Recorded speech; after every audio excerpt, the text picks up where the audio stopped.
Hello? Gasirye Gwanga. Affudde Danstan Busurwa. Yeah. Yeah, what Affudde? Sina jenkola, they have trained me here in military camp Muya. Muya military barracks. Muya military. Mutawana cha Affudde ati. Nava maje. Kati mbandi yao. Nga bansindikidde military police ne mbabuuza. Bano bakinti kyetaagisa okukuuma ne bagamba munkuuma kinde neekuuma tebagaana kati kana akantu bwe kayingidde ng'abamilitari batambula butambuzi mu byalo bagenda kukwana bakazi b'abantu nenda abantu bagenda kuleeta bulwadde ne mbapakira ne mbazzaayo ne bagaana ne baŋŋamba nti n'okubeera n'omu ne mbagamba nti gwe mulese yakwana n'omukazi ku kyalo batambula bajja kunzita nze sibeetaaga kati simanyi na kumanya kati bakunonye ekyana nze nzize waliwo omutano wena mujja mu Amerika ajja abe chief bodyguard wange ne mugulira emmundu ne mpita mu authority n'azingiza yatuukawo n'akwatagana n'emikwano bwe baasomanga nabo mu Aga Khan n'afuuka ekirala alina emmundu atambula nazo mu bba ndi mwana wa General Gasirye Gwanga namugamba tokosa linnya lyange kati olwaliro nensalawo okugenda omuggyako emmundu ezo sebo bwe ntuuseeyo ewa gyabeere bamwayo ne mugaleeta emmundu ezo n'afuuka ekyambika n'atabuka ne mpita military police ne bajja ne baŋŋamba nti jangu simanyi Jakosi ayagala kwogera naawe kazinzize wano kati baŋŋaanye okufuluma naye mbabuuza nze siri wa magye nagavaamu lwaki mwaweereza military police nga temumbuulidde nga banjagaza ki kati akawuka kazze nze nfe tulaba kubona bantu bangi saagalira ddala n'embwa yange wonna ekiso kyange ne munnu zibakanyugidde zonna saagala kumanya Affudde oli mbuya wano mbuya oli mbuya mulashinge Gasirye Gwanga bamusibidde mbuya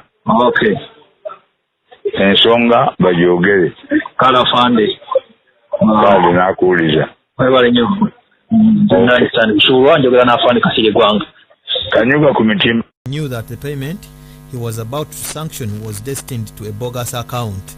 This would only create more trouble for him. This is so because the real debt would remain unsettled and the company owners would continue demanding for payment. Thirdly, given the prevailing circumstances and considering Lwakuwagira's work ethics and character, I strongly doubt that he can make such a stupid decision. Fourthly, the swiftness with which the issue found its way into Parliament and how it was handled by the media is an issue of suspect. Uganda's media, especially the print, is under total control of Uganda's stealing group. Whenever you see a story of that nature receiving much attention and publicity, yet consistently angled in a particular direction, just know it's the thieves at work. Lwakuwagira does not have this kind of media connections, and in fact he's being demonized.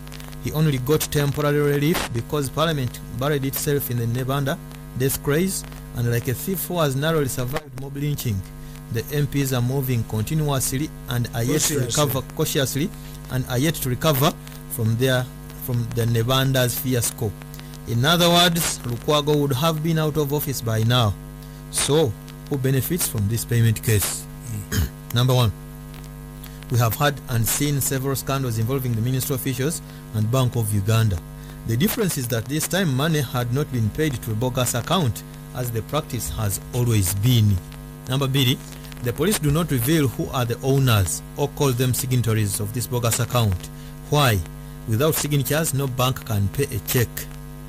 One of the signatories is that of a well-known person, and his defense is that it was scanned and planted into the criminal act without his knowledge. Yes, but how many times has this been made earlier? 2. This narrows the suspects to only those who knew his true signature and capable of accessing it. They also must have known that payment was at an advanced stage. In any case, this company was not going to lose in case the money was paid through a bogus company account. The loss would be suffered by the ministry. Finally, how long does it take our CID to answer the above questions? A month, a year, or a decade? Oyo. Zenkubuli. Akakatabo kabiri meka. 13. Myaka 8. Myaka 9. Oba will escape. Bwenkuwa nti Kabushenga alina kudduka buddusi ajja kudduka. Ebyo byonna yabiwandiikanga. Kakati omanyi baakola. Baabala ministry ya Heres ngeri mu sente nyingi. Naye nga tumwebaze yawasa muto w'ono Diana. Tumwebaze yawasa muto wa Diana. Kakati ono agenda okutululya nga bantu mwebaze bagaggawadde nnyo. Naga nti nze okujjanjaba Museveni president yamuga nti wa ogenze ddala nti I want to treat Uganda is not you alone. Olwagenda mulamu wa mutwala mulamu we tumwebaze oyo ajogaba yajjako pologulamu yange n'agijjako kyali sasula alikiwulira oyo omwana oyo kyali sasula yeetikka kyatasobola kwetikkula ejogo babonna ndi bamalemu abo abaana nja bamalamu obujozi balina kutema tebayinza kubeera wano kubanga bajoze ensojji malawo ate bwe bajja bakusibisa mu kkomera nasali bamusibisa wa ntwe ya pusi nenkuba ntwe ya pusi byali ayogera ne mukakandiriza namusonyiwa mulwadde nene bateepwe ku nasali ntwe ya pusi ne mukakandiriza mukakandira kutuka nina muleka sagala bana banneekwa sente ze namuse mulwadde nnyo kati abaana abo baabala nti Lukwago tumujjawo tutya Lukwago ategeeza eyali PS wa health tagamba Elias nti gavumenti eno Drug Authority eterekera gavumenti ate eddagala National Medical Stores ne bagisasula ate yaani ya government National Medical Stores ate gavumenti eterekamu eddagala etya ne bagisasula kati babali awo nga bawandiisa ebbaluwa ewa Lukwago tubabanja $45 twakuuma eddagala lya gavumenti ogisaani National Medical Stores NMS yaani ya government si it's a government agency ebbaluwa gendabye togirabye nga ate basaba $45 ate babakuuma ebya gavumenti naye mugenda kuddawa kuba tunoonya bunoonya eyaliyo mu kiseera ekyo ntubaka bangali kino mwe n'olyoka omulabanga bajja kubanona mu bukadde nga amaduuka oligali bwegati bajja kufiira mu kkooti abo you just trace when this happened kakati nga Lukwago bamugamba nti $45 gyetaagisa Lukwago ng'abaga nti bagibasasule kakati baba bagenda ogibasasula ng'eribbi mu Bank of Uganda ligamba nti tutunuulidde kampuni gye bagenda okusasula wadde yina amanya ge gamu naye kyerekeno bogas company olubaga nti Lukwago abadde $45 kyenva mbabuuzaawo nembaga naye bisajja mmwe muyina emitwe mmwe temuyina mitwe first of all ye akulo yakulo buli lwajja ajja sente zigenze ab'obugaali babba obugaali bwa pulezidenti bwe yali agabidde abantu era yakulo ye yajja sente bazibbi buli kaseera yakulo era CID enoonyereza waliwo omusango akulo ndibeera mu kkooti nemulumiriza akulo ndibeera mu kkooti nenumiriza oligwa mu ttaano ze booti ng'olina keesi tayina nze bankola ki sikuyingiza kabbuli sikusomeza emmotoka neyeefula emirundi 9 if it is justice ewange onzijayo if is in malice ofiira mu kkubo you see for you fear I'm not a criminal nemubuulira Lukwago ne bamuvunaana nti yaddabbye sente nembagamba nti if you had kubaffe mu intelligence tubooza who is going to benefit ne bwe bamada ne bwe bakidde any intelligence officer yasoma sibano bali handpick kibano the highest ranking officer ranking officer sibye ebyo bitwasoma tutuula wansi brainstorming tumanyina okukwata omuyonga debris netubuuza nti eno bomu kikaaki if forensic experts nga wabisoma kakati if Lwakuwagira wanted to pay a bogus company. How would you deal with him? Mukitegeere kyayagala kusasula bogus company. Sente muziteeke ku account ya bogus company. Mukwataze kimayi. Ebyo si bibakola. Kakati essajja ly'omu Bank of Uganda lyagamba ne babuuza oyo omusajja owa drug stores nti signature yonka kweri mubagifojingira ku internet eyimu yaabwe yonna nengo kimanyi zo signature bazifojing ate atya one baita ba signature expert kuzeke nenya gambye nti ani yali agimanyi who knew that money was being prepared to be paid.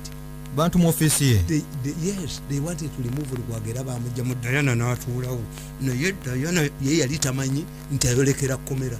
Diana will die in jail mbabuulira. Diana will die in jail. Yes oyo mulamu we will die in jail nkubuulira aja kufiira mu komera. Yes mu kihome because bote bamanyi kye bayita kubba. Dikakatazi nga bwe tuli wano nze bangambye nti yayisiza yampandiise yawadise emiko 9 have no time ani Diana nti yabadde ayanukula bina twayogedde n'ensereko me I have no time. Mine is to provoke you and expose yourself and is naked. Abaganda bitukola tewempa kunamya ebiri gundi tuula bulungi nti wezze nti ate abezza bayina. That's a Muganda. We trick and expose your nakedness twice. Agati Nabagandi nti President Museveni ku weekend eri yayogera ne bakulu banne President John Pombe Magufuli wa Tanzania nayogera ne Uhuru Muigai Kenyatta wa Kenya ng'ababuuza ti mwe namba zammwe nnene naye mukumpiize mutya ne expenditure. President agenda okudiscovering okitegeera nga kakiti akatestinga kagula $3.3 e Tanzania ne Kenya kekamu mu Uganda kagula $65 kekamu. Yes kati Diana byayogera byonna process simanyi biki ebyo byabasawo banne nze namuprovoke nze teri mawulire gabadde gakubye story eyo I provoked nakikubye Diana aveeyo naye kalukiriza byanyonyodde ate nze byanjawulo you to provoke bavuma muvume and her response mu politics is the only game where you make a noise is like fishing. In fishing you stir the water ekyenyeja kiveeyo kirwane nekigenda mu neti. Yes ekintu kyokka ensolo eyo ebide gundi bakugambyeko nti abagenda okukwata engege bazikiza ingini yeryato ate bazikiza yaki no engege bagiporovokinga ejerwane negwa mu neti kati nze yefeere yange gyenkozesa ayiporovoka yukasoya nukulanze sikuddamu waayi nkuleese mubayigirize kati Diana tayanukulanze okumanya Diana abo bajozi nnyo bagoba ne bawa nakyobe mu ministry tikubajja balopa nedda mujoze nnyo ensi eno abantu babogerera bubi mbabuulira mulumbe babogerera bubi munyimbe mukwalula abalongo buli akoze nammwe mwenna naffe tubogerera bubi mu maka gaffe.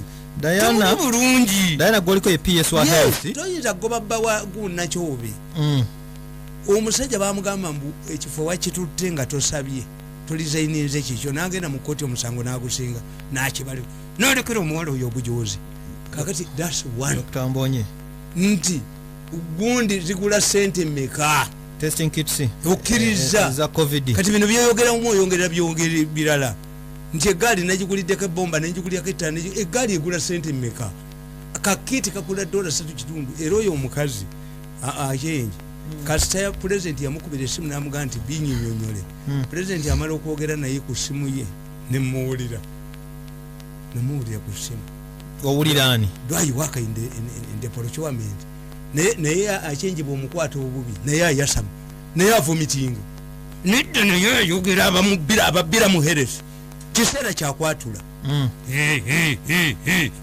ababadde bekweki banaavaayo ensi enategeera abajozi abakozesa abaana babanabwe okubabbiramu bo ne bekweka kakati ekyo kimu ekyokubiri president n'abuuza Kenyatta ti sebo ti muganda ti oweza abantu 100 bwobajjanjaba oti kyagenda okuzoolebwa nga buli kosti egenda ku muntu wa Uganda ajjanjaba bannakenya 50. Omuntu omu wa Uganda bannakenya 50 alyaki okusinziira ku Tamale mirundi alyaki no is a fact alyaki ogamba wani okulya kino ekiwandiiko nyinza nokikulaga ku kompyuta gwe bakikubidde entwe ya pusi yakikubye